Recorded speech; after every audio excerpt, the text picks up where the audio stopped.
An introduction to the early civil rights movement. The early the 1960s and early 1970s are marked by dramatic societal changes unlike any other time in US history. These changes range from experimental drug use, alternative sexual practices, and hippie communes to militant labor organizing, urban rebellions, an upsurge in revolutionary movements, and massive anti war demonstrations and protests.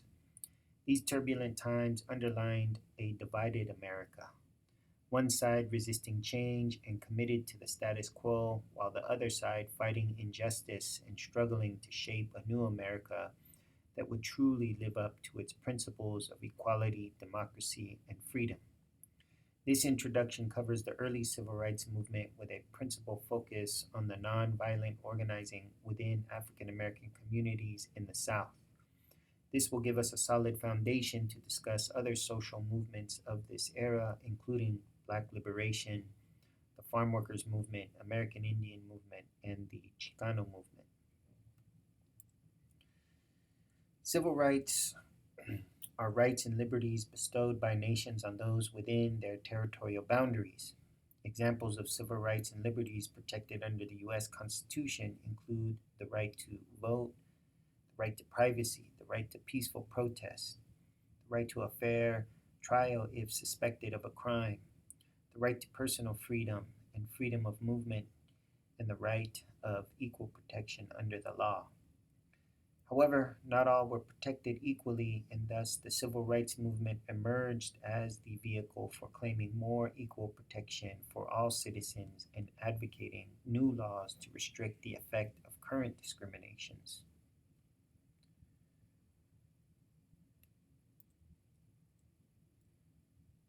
The early civil rights movement emerged out of the segregated South, where Jim Crow laws enforced the separation of whites and blacks and stripped blacks from many of their basic civil rights. Housing covenants determined where blacks could or could not live. Segregated education forced blacks to inferior schools. Limited employment opportunities kept most blacks as domestic servants and laborers, and poll taxes and literacy tests kept blacks from full political participation. Segregation denied most blacks of every possible avenue to either establish their own full political participation. Excuse me. Segregation denied most blacks of every possible avenue to either establish their own socio-economic independence or participate fully in the larger society. Segregation was an institution of written and unwritten laws confining blacks to an inferior status or second class citizenship. Two early major victories for the civil rights movement was the 1954 Brown v. Board of Education Supreme Court decision and the 1955 Montgomery bus boycott.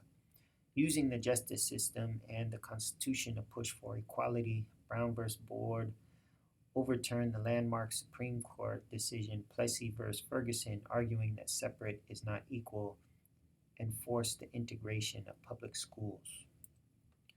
Rosa Parks challenged a segregation law that required African American bus passengers to move to the back of the bus, giving their seats to white passengers. This planned act of civil disobedience and subsequent arrest launched the 1955 Montgomery bus boycott. 40,000 African Americans refused to ride buses for one full year. This was a tremendous organizing effort from several African American communities that put economic pressures on the transportation services and eventually forced them to desegregate their buses.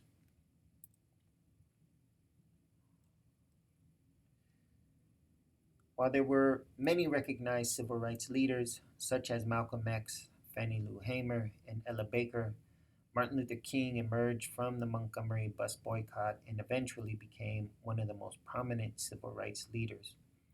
He was a preacher and studied Gandhi's theory and practice of nonviolence. Under the spiritual guidance and the nonviolent philosophy of Dr. Martin Luther King Jr., tens of thousands protested and marched for freedom and justice.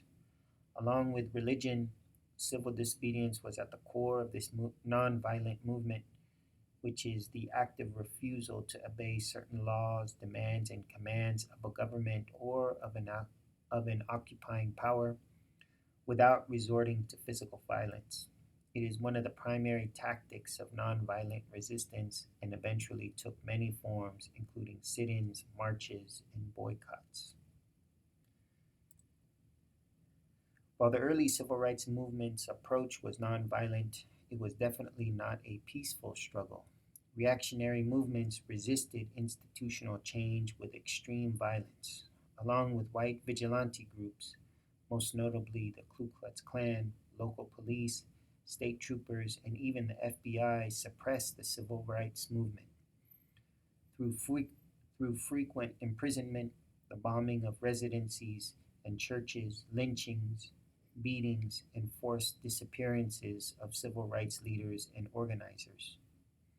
Released FBI files decades later uncovered illegal wiretappings and the planting of snitches within organizations in attempts to intimidate, wear down, and divide the movement. Thus, participation in the civil rights movement meant the likelihood of arrest and jail time at the least, but it also had a strong likelihood that your life was constantly in danger. By the second half of the 1960s, the sacrifices made by civil rights activists began to materialize in legislative achievements. The Civil Rights Act of 1964 banned discrimination in employment practices and public accommodations. The Voting Rights Act of 1965 restored and protected voting rights. The Immigration and Nationality Act of 1968 dramatically opened entry to the U.S. to immigrants other than traditional European groups. The Civil Rights Act of 1966 banned discrimination in the sale or rental of housing. Executive Order 11246 enforces affirmative action for the first time. Issued by President Johnson, the executive order required government contractors to take affirmative action toward prospective minority employees in all aspects of hiring and employment. Contractors must take specific measures to ensure equality in hiring and must document these efforts.